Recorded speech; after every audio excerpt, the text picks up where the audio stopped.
So I want to show you a few more things with the sales orders. And one of those is our sales order printing. And we have built, again, a lot of functionality into printing so that you can customize it for your needs. So go up to File and say Print. And you'll see that you have several options of what you can show or not show on a sales order. The top of the screen shows different pricing. Unit price is what the item is being rented for. Cost is what you paid for each item, and that's used more for internal use. It's not something that you would typically send to a client. And sale price shows what you would sell each item for. So for example, if you have a client that would like to purchase some pieces, you can print out the sale price where they can select the items that they would like to buy. For now, we're going to leave it at Show Unit Price. We're going to click Show Product Description and Show Thumbnails, and then we'll click Print. This will generate a PDF document that you can open, and as you can see, it contains your logo and your company information. This will actually contain your logo, not the Darby logo, as well as your company information. And we printed our thumbnails as well as a name and a brief description of each item. And again, this is the rental price with the totals. So let's show a couple more sales order print jobs. We'll say File, Print again, and we'll do sale price this time. We won't show the product description because your client may not need that, but we will show thumbnails. And we'll say Print. Click OK, and now you have your price that your client would pay. I want to show you one more, but first let's assign some rooms. So again, when you clicked the Add button, you could actually select a room.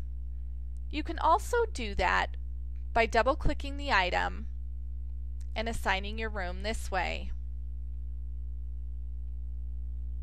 You can also Shift and Control click depending on your operating system to highlight more than one item. And then go to Item, Assign to Room, and select the room. Click OK, and you'll see everything has been assigned to the living room. Just for purposes of the print job, let's actually change those to dining room.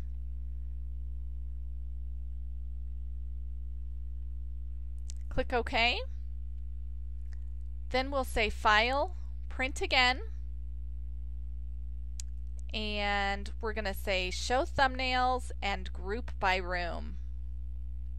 Say Print, click OK, and now it shows in the dining room we have the vintage print as well as a tree, and then the items in the living room. You can also add notes to your sales order. To do that, click View, Notes, and just type in a note to your client. Or we will also add a note for our delivery driver. In that case, when we print the job, we won't include pricing, and we'll say, please give the client a lead call of when you're going to be there. So that's just some examples of what you can do with the sales order print. Next, let's talk about discounts. You can add both item level and order level discounts to your sales order. So an item level discount would be if you're giving a percentage or a fixed price off of a single item. Or if you'd like to apply a discount on the entire order, you can do that as well. Again, you can do a fixed amount. So say you have a coupon that you're offering for $50 off the first month. You could do that, select fixed amount, $50. If it is just off the first month, leave the recurring checkbox unchecked. Click Save, and you'll see that an order discount has been applied, and you'll see the discount in the totals on the right-hand side. To add a percentage, just select percentage. We'll say it's 10%, and this one we're going to give off every month that they lease from us. And we're going to exclude our service and labor items. So if I have a staging fee or a delivery fee off on the sales order, I don't want to give the 10% off of that. Click Save. Now it shows that there's 10% and our discount amount has changed. If you wish to remove the discount, simply highlight it and click Remove. And that's actually how you remove any unwanted items on the sales order. If you charge tax in your business, click the blue None word on the lower right hand portion and then simply select your tax rate. Click OK, and now taxes have been added as well. The last thing that I want to talk to you about are the actions, which you see at the top of the screen here. So I said when you first create your sales order, it always starts in estimate status. When your sales order is in estimate, it does not remove the items on the sales order from your quantity on hand. So estimate is a really good way to start your planning process. So say you're thinking about a job today that you're not staging until next Tuesday, but you can start looking through your inventory on Darby, seeing what you have available, and even start creating your sales order. Once you have completed your planning, so you've said these items are ready, this is what I'm going to use, this is what I'm going to stage with, you want to issue your order. So you say Actions, Issue. And what that does is it removes all the items on the sales order from on hand into committed. So again, today might be Thursday and you're staging on Tuesday.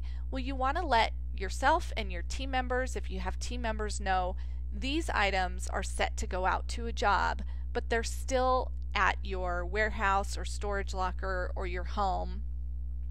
But that way nobody else will use them for their jobs. So then you may go and stage the job on Tuesday, and as you know, we often tend to bring a few items back with us that we don't end up using.